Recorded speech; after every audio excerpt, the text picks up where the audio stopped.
मेरठ में महापाप की ये वो दास्तान है जिसने देखने के बाद आपकी भी रूह कांप जाएगी। जहां एक किशोरी को पहले दिन के उजाले में दरिंदे किडनैप कर लेते हैं और फिर देते हैं दरिंदगी को अंजाम। इसके बाद भी जब उनका मन नहीं भरा तो दिया एक खौफनाक वारदात को अंजाम। लेकिन किशोरी के पास से मिले कागज के टुकड़े ने खोल दिए दरिंदों के नाम। देखिए पहले हत्या और हैवानी।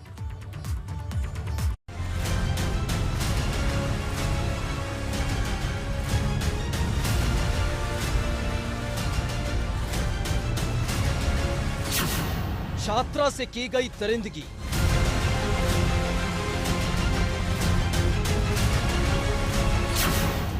गांव के युवकों ने ही किया गैंगरेप।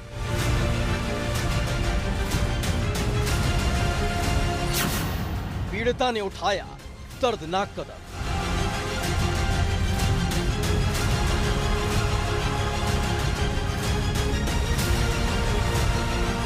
रात के अंधेरे में अस्पताल की चार दीवारी में घुटती हुई सांसों ने बयां की है उस खौफनाक वारदात की दास्तान जिसे पीड़िता ने झेला था, और जब दर्द की इंतहा पार हुई तो उठा लिया दर्दनाक कदम। मेरठ के थाना सरदना इलाके में गांव की रहने वाली चार दरिंदों ने हैवानियत की सारी हदें पार कर दी जब गांव की ही रहने वाली किशोरी की अस्मत के साथ खिलवाड़ किया गया। और जब घर वापस लौटी बेटी तो बेसुधी की हालत में थी और धीरे धीरे सांसें उसका साथ छोड़ रही थी और अस्पताल की चौखट तक पहुंचते पहुंचते उसकी सांसें थम गई। दरिंदगी की वारदात और फिर उस पर पीड़िता की मौत के बाद इलाके में हड़कंप मच गया।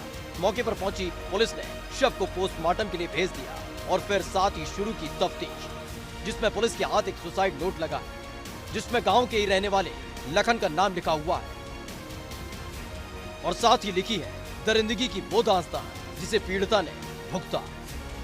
पुलिस ने मामले की पूछताछ शुरू की तो परिवार वालों ने बताया कि पीड़िता ट्यूशन पढ़ने के लिए घर से निकली थी। रास्ते में ही दरिंदों ने उसे अगवा कर लिया, जिसके बाद चारों दरिंदों ने बारी बारी से उसके साथ गैंगरेप किया। पीड़िता ने गांव के रहने वाले लखन पर आरोप लगाया। लड़की हमारी ट्यूशन जा रही थी गांव में, वहीं टावर के नीचे ट्यूशन पढ़ाती है एक लड़की।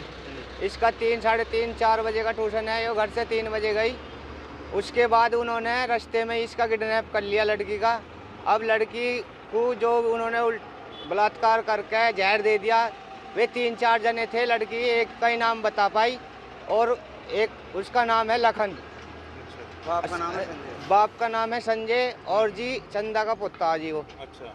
तो उन्होंने लड़की को जहर दे दिया। घर पे आई लड़की उल्टी सीधी गिरती पड़ती भाग दौड़ के। लड़की ने सिर्फ उसका नाम बताया हमें कि लखन नाम है, उसने मुझे जहर दे दिया। उसके साथ 3-4 लड़के और थे। ये घटना हुई जी हमारे साथ।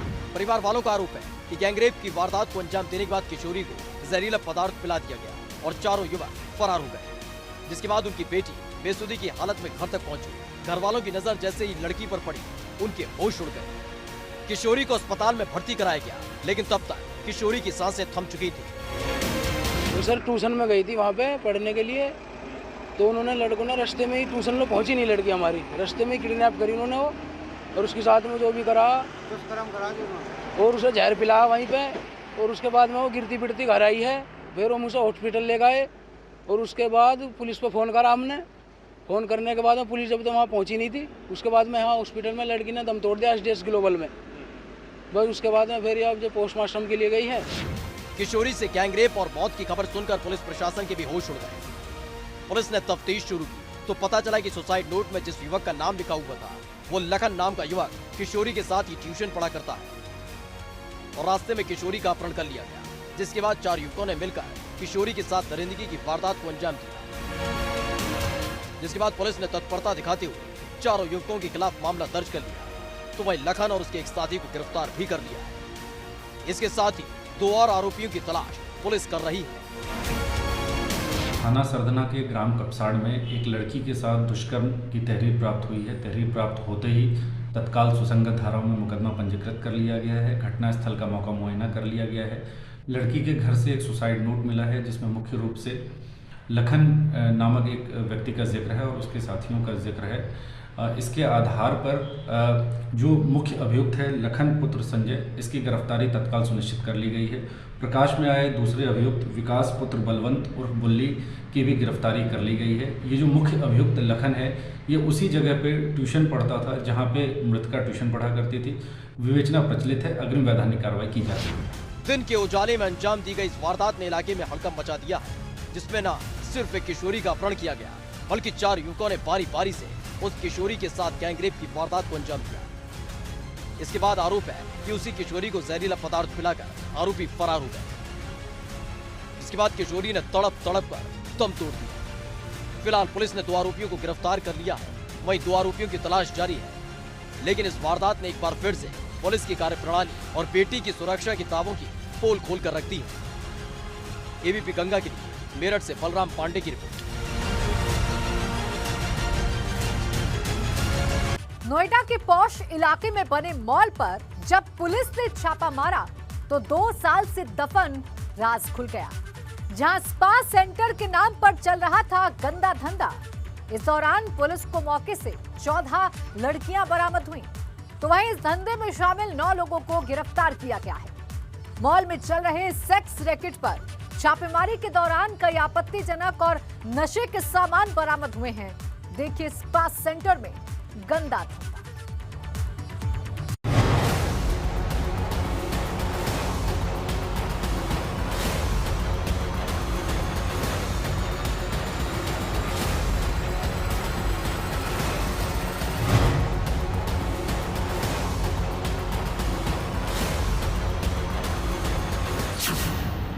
नोएडा के पॉश इलाके में बना मॉल। नोएडा के सेक्टर 61 में खड़े शॉपरिक्स मॉल के भीतर अचानक से भारी तादाद में पुलिस कर्मी पहुंचे। पुलिस वालों के साथ जिले के अधिकारी भी थे और साथ में थी महिला पुलिसकर्मी। निर्वाणा इस्पात सेंटर के अंदर दी दबिश। तेज रफ्तार से पुलिस की फौज मॉल के अंदर बने निर्वाणा इस्पात सेंटर पहुंची, जब पुलिस के पहुंचते ही हड़कंप मच गया। जो अंदर मौजूद थे वो भागने की फिराक में थे। इस्पात सेंटर के अंदर आपत्तिजनक स्थिति में मिले जोड़े। पुलिस ने तत्परता दिखाते हुए इस्पात सेंटर के अंदर बने कमरों की तलाशी ली, तो कई युवक युवतियां आपत्तिजनक स्थिति में मिले, जो पुलिस को देखते ही भागते नजर आए। इस्पात सेंटर के नाम पर चल रहा सेक्स रैकेट। इस्पात सेंटर के अंदर से नशे के सामान के साथ साथ कई आपत्तिजनक चीजें बरामद हुई। साथ ही हो गया मॉल में धड़ल्ले से चल रहे सेक्स रैकेट का खुलासा। पुलिस की मौजूदगी और इस्पात सेंटर में अफरा तफरी की ये तस्वीरें नोएडा के सेक्टर 61 के शॉपरिक्स मॉल की है, जहां एक इस्पात सेंटर के नाम से धड़ल्ले से जिस्म फरोशी का धंधा चलाया जा रहा था। और इसकी जानकारी जैसे ही पुलिस को मिली, पुलिस ने छापेमारी की कार्रवाई को अंजाम दिया।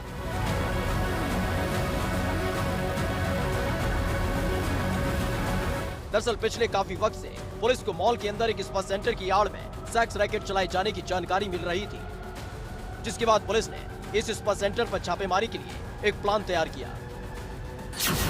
इस्पात सेंटर में पुलिस कर्मी बनकर गया कस्टमर, ग्राहक बनकर इस्पात सेंटर से पूरी डील की। डील पक्की होने के बाद पुलिस कर्मी ने अधिकारियों को सूचना दी।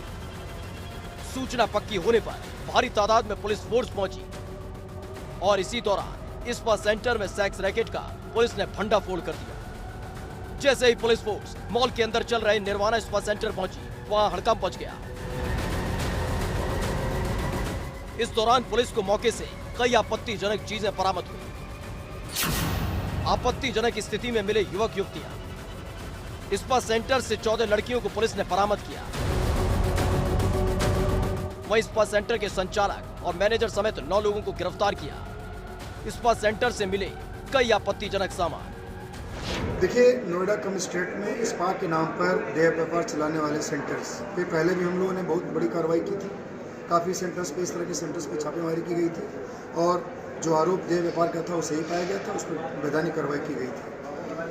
इसके बावजूद भी आज सूचना मिली थी कि सेक्टर 61 में जो शॉपरिक्स मॉल है, यहाँ पे निर्वाणा नाम का एक स्पा चल रहा है और उस सूचना पे SCP-1, SCP-2, AH2 की टीम, हमारी महिला थाने की टीम, इन सब लोगों ने यहाँ पे छापेमारी की और इस संयुक्त कार्रवाई में हम लोगों ने यहाँ पे जो देह व्यापार का आरोप था वो सही पाया है।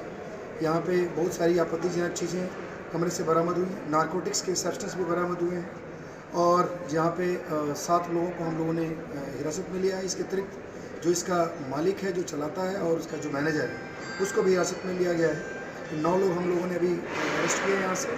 14 महिलाएं यहाँ थी, उनसे पूछताछ की जा रही है, हिरासत में लिया गया, उनसे पूछताछ की जा रही है।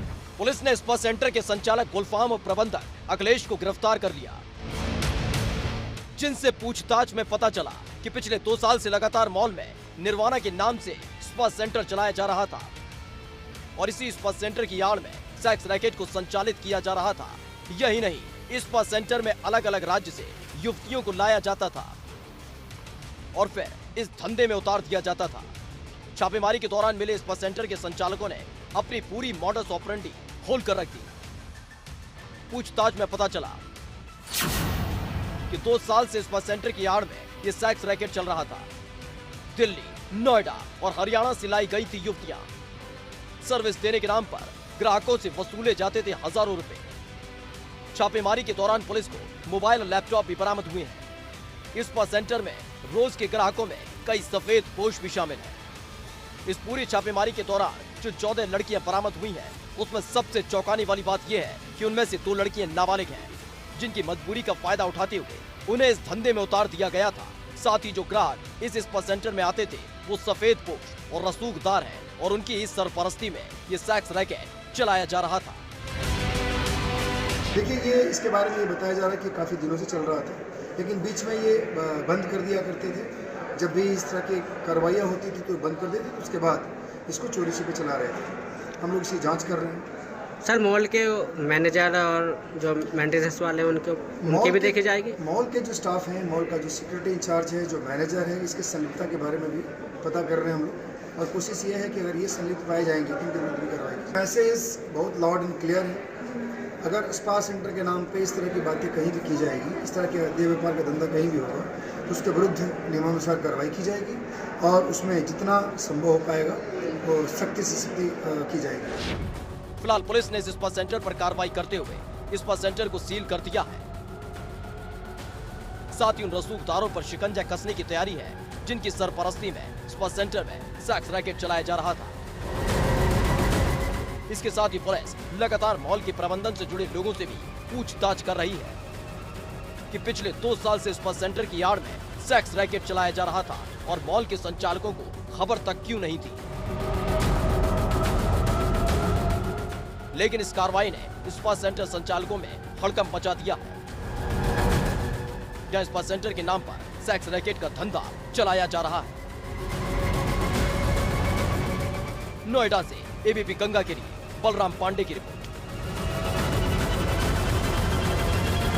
पंचायत चुनाव के मद्देनजर जरूर पुलिस शराब माफिया पर लगाम कसने की बात करे, जरूर मौत के सौदागरों पर कार्रवाई की बात करे, लेकिन प्रयागराज में हुई एक घटना ने पुलिस के सारे दावों पर सवालिया निशान लगा दिया है। जहां शराब पीने से 3 लोगों की मौत हो गई, जिसके बाद फिर से पुलिस एक्टिव मोड में नजर आ रही है। लेकिन सवाल सिर्फ एक है कि आखिर इन 3 मौतों का जिम्मेदार कौन है। देखिए प्रयागराज में जहर का कहर।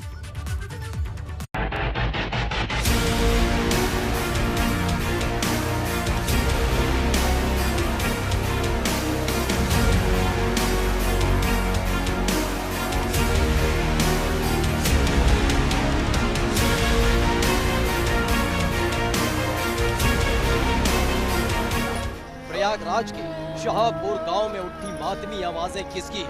बोलो साहब। गांव में उठी 3 मैयतें किसकी हैं? बोलो साहब। गुलजार रहने वाला गांव आज क्यों कर रहा रुदाली? बोलो साहब।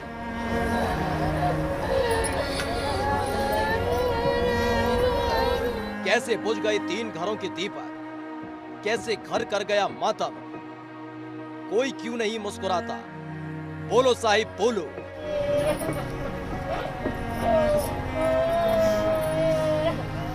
आपकी निगहबानी में क्यों छाई है वीरानी? बोलो साहिब। प्रयागराज के थाना नवाबगंज इलाके का ये गांव है शाहपुर। जहां पर सुनाई दे रही है मातम और सरकारी गाड़ियों की आवाजें।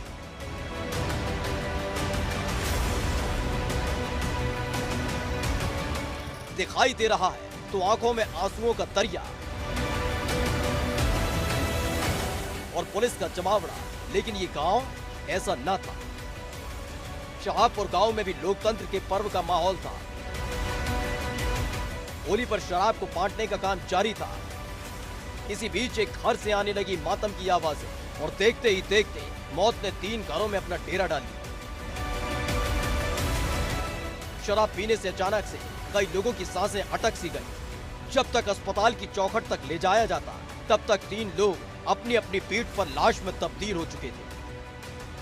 संगम नगरी प्रयागराज में जहरीली शराब का कहर लगातार बढ़ता जा रहा है। यहाँ शराब पीने के बाद मौतों का सिलसिला लगातार बढ़ता चला जा रहा है, थमने का नाम नहीं हो रहा है।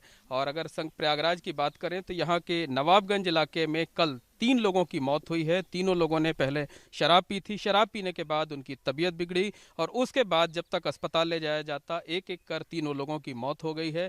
तीनों लोग पिछले काफ़ी अरसे से जो है शराब पीते थे, शराब के आदी थे।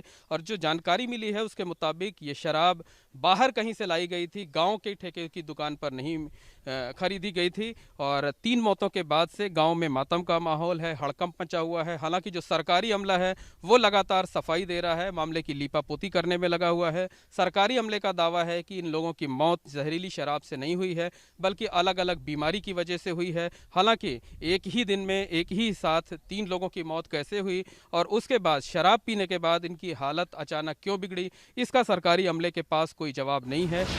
दरअसल गांव में लगातार अवैध तौर पर शराब बेचने का काम किया जाता है, लेकिन कुछ एक शराब माफिया पर कार्रवाई करने वाली पुलिस अपनी छाती ठोकती फिरती है और दावे के नाम पर थपथपाती है अपनी पीठ। लेकिन उसके बाद भी शराब माफिया डंके की चोट पर बांटते हैं जहर। शाहपुर गांव में भी कुछ इसी तरह मौत बांटी गई। नहीं पता कि कौन से आया है, पिया है कि नहीं पिया है और बताए से नहीं हमसे। हम लोग जाना तो इतना दाब लगा वही करी कहे न मरे लाल पियर दिखा बुखार होता है, बस इतना ही कहे दवाई वाई लिया दें बुखार का आराम ही गिरा। अब भगवान जाने कैसे बाबा। शराब पीने के बाद एक मौत की खबर सुनते ही पुलिस प्रशासन में हड़कंप मच गया। आनन फानन में रस्म अदायगी के लिए भारी तादाद में पुलिस प्रशासन गांव में पहुंच गया। फिर से एक बार शराब माफिया पर कार्रवाई करने का राग अलाप रहा। सर मेरे गांव में तो यही हमको देख रहे हैं, हम तो रोज ही देख रहे हैं कि कुछ ऐसे हमारे 2-4-10 लोग हैं गांव में। मेरे जो यंग पार्टी भी आ रही है वो भी इसी में लिप्त होते जा रहे हैं भाई। इसी नशे की खोर उसमें शराब है, दारू है और अदर भी कोई नशा है। तो सर हम लोग यही चाहते हैं कि हमारे गांव में शांति होनी चाहिए। इसकी गहन जो सरकार गवर्नमेंट पाबंद तो लगाती है लेकिन समझ भी नहीं आता किस प्रकार से लगा रही है, कि कैसे लगा रही है, ये मेरे समझ से बाहर है। लेकिन गांव वालों का दावा है कि ये पहली दफा नहीं है जब जहरीली शराब ने मौत का मातम बांटा। अब तक प्रयागराज और आसपास के इलाके में पिछले 1 महीने में 3 दर्जन मौत हो चुकी है, लेकिन फर्क किसी को नहीं पड़ता। जैसे ही मौत का आंकड़ा बढ़ता है वैसे ही पुलिस और प्रशासन सक्रिय नजर आता है। पी के आए थे होली के दिन? कहाँ पी के आए, वो चल फिर थोड़ी ना पाते थे। अच्छा यहीं पिए थे? हाँ यहीं पिए थे। अरे मतलब बैठे रहते थे यहाँ पे यार दोस्त बहुत है। मैं आज आया हूँ। पहले तो वो तो अकेले रहते थे, 2 भाई थे, ठीक है। यार दोस्त आके पिला दिया कोई, ठीक है। ये तो पता नहीं कौन पिलाया लेकिन यार दोस्त कोई पिलाया थोड़ा बस उतने में थोड़ी ना यार क्या कहते। गले से जैसे ही नीचे उतरी शराब तो मौत के फरमान में तब्दील हो गई और फिर देखते ही देखते पूरा गांव मातम में डूब गया। ऐसे में शराब माफिया के खिलाफ कार्रवाई करना सिर्फ पुलिस और प्रशासन का दिखावा भर है। अगर ऐसा नहीं है तो बताएं जरा जिले में बैठे अफसरान, आखिर इन 3 मौतों का जिम्मेदार कौन है? कैसे पुलिस की सक्रियता के चलते भी 3 लोगों तक जहरीला घूंट पहुंचा? कैसे शराब माफिया ने फिर से दी मौत की दावत? बताओ कैसे? तो लगातार इस गांव में शाहपुर गांव है, यहाँ पर सुरक्षा के कड़े इंतजाम किए गए हैं। एसपी गंगापार समेत तमाम अधिकारी लगातार यहाँ पर कैंप कर रहे हैं। गांव के लोगों का साफ आरोप है कि यहाँ पर आसपास के इलाकों में जहरीली शराब का कहर लगातार बढ़ता जा रहा था, लगातार उसकी बिक्री हो रही थी। होली के त्यौहार और पंचायत चुनाव के मद्देनज़र ये मामला ज़्यादा गंभीर हो गया था और अगर शायद त्यौहार के मौके पर ही सख्ती की गई होती, धरपकड़ की गई होती तो 3 लोगों को अपनी जान गंवानी ना पड़ती। कैमरामैन रोहित श्रीवास्तव के साथ मोहम्मद मोइन, एबीपी गंगा, प्रयागराज।